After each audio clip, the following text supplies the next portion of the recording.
It says they were Vakish Rachmim that the Shechina should come down. Rashi. What did they say? Omru v'noam Hashem Elokeinu Aleinu Yirosh Shetisha Shechina b'masi Yadechem. Should be the will of Hashem that the Shechina should dwell in your accomplishments. Moshe ad Mishkan v'shimish u'perko b'chol yom l'shorsa b'shechina. The Shechina did not dwell there.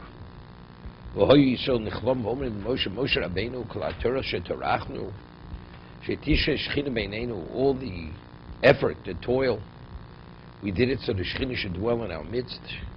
V'neidish niskapel lonu avon egel, and as a result of that we will know that the avon egel is atoned. Explain this right now. If you do this, before Hashem, Shechina will come. Aaron ochi kedai v'choshem mimeni shal yidei kol b'noso v'avodoso tisha Shechina b'einechem v'teilu shamokem bocha bonu. Now, according to what we've spoken all along, before the Chet Egel, correct, where was the Shechina? The Shechina dwelt in their midst. Because of the Chet Egel, it removed itself. Kodesh Baruch Hu says, you're no longer worthy. Vosli midosh v'shachanti b'socham. So what was the objective of that? To restore the Shechina, so if the Shechina comes back through the Mishkan, that is an indication they're forgiven. So Moshe says, if you build the Mishkan, that will be a confirmation that you're back where you were. So it's very good. So what happened? When Moshe officiated, there was no Shechina. When Aaron was going to officiate, the Shechina was supposed to come. So they said, well, Yisrael nechlam v'omrim l'Moshe. But they didn't. They thought when Moshe would officiate, it was supposed to come. So Moshe says, no. When I officiate, well, Yisrael nechlam v'omrim l'Moshe, Moshe Rabbeinu kalato shetachnu shetisha Shechina b'eineinu v'neida sheniskapel lonu avon egel. Then we know, because then it's restored as before the Egel. It's not me, it's Aaron. Aaron ochi kedai. Through me, the Shechina is not coming back. It's only coming back through Aaron. But this is the reinstatement, as we've always spoken about. That what was the objective? The Klal Yisrael with the objective is Atem Kurim Odom. As when Odom, before the Chet, where was the Shechina? The Shechina was on the threshold level. We, being Odom now, we took over his role. He's supposed to be among us. So where is it? But I just thought of something phenomenal, which is a little complicated. I mentioned Rameir Simcha at the beginning of Vayikra. He explains the Rambam more in the Buchim. When the Rambam says that the whole idea of Korban is an expression that you shouldn't be do of a Zora. So he explains the Rambam speaking of Bama. He's not speaking the base in the Mishkan. In the Mishkan, it's Lefnei Hashem. Bama is not Lefnei Hashem. So it comes out because what's Lefnei Hashem? The Shechina is there. It's Lefnei Hashem. So it comes out when Moshe officiated for 7 days and brought the Korban. What was the status of that Korban? Seemingly it's Bama. Yeah. That's what I'm saying. It's a Chiddush. In the Mishkan, it was Bama. It was Mishkan. He erected it, dismantled it every day. It was a Mishkan. It was a Mishkan. The way what's Bama? Bama is always because the Oron is not there. Because the Oron is synonymous with the Shechina, right? Because it says Noati l'chot bein shnei akruvim. The Shechina is from shnei akruvim. But when did the Shechina come between the Kruvim? That's only once Aaron officiated.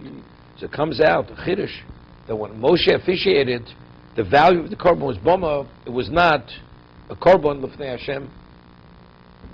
Chiddush.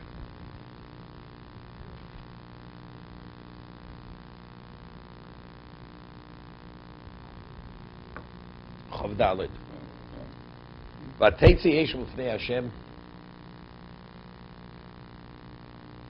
So afterwards, the fight did come before it. It consumed from the Mizbeach, the Olech Halovim, the Arkolom Yerodim Yipul Apneim. So the Chinuch explains regarding the Eish, David, the Chinuch, that the Eish, there was always Eish Shemayim in the Mizbeach, but they never saw it visually, they never saw it come down. It was there, even though it was coming from Shemayim. He says, this time they saw it, and you find the story by the parents of Shimshon. Remember the whole story with the fire, with the Malach jumping into the fire? Those are the only times they saw the fire. Otherwise, they never saw the fire coming directly. It was there, it was Eishman Shemayim, but they never saw it descending. This is the time they actually saw the fire descend. Maybe it's a little Barakarman also.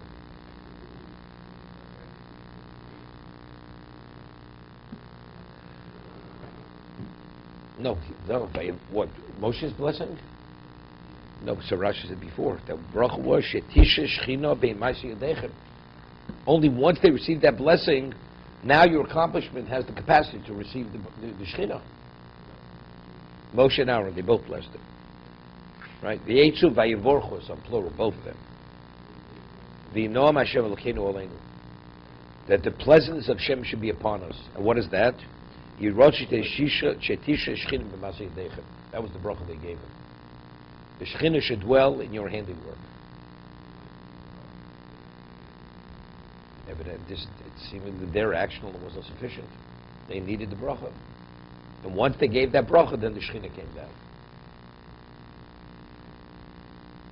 If you remember in last week's parsha, the korbanos that they had was that the Shechina should dwell in there, right? Upon their, here, in the beginning of Shemini. Moshe Rabbeinu says, bring these korbanos, Dalit, right? So Rashi says, what does that mean?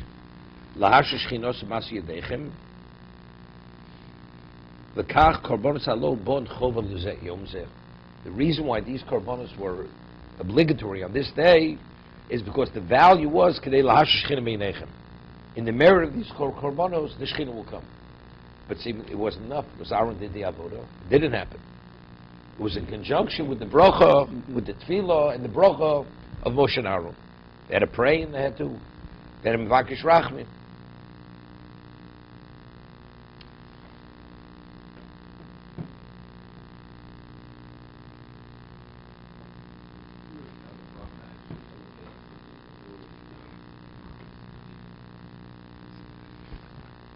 No, it's the middle. No, they even completed the korban. The korban's lying on there, nothing's happening. Now the bracha, it makes them worthy. And because why? You're waiting at the entrance of the palace of the king. They're not admitting you. So you make a call to somebody you know, calls the gatekeeper. But you're waiting there already 3 years to get in. All of a sudden, the gatekeeper gets the call. He admits you. Why did he admit you? Because he got the call from the person who knows the gatekeeper. That's where he got into the palace.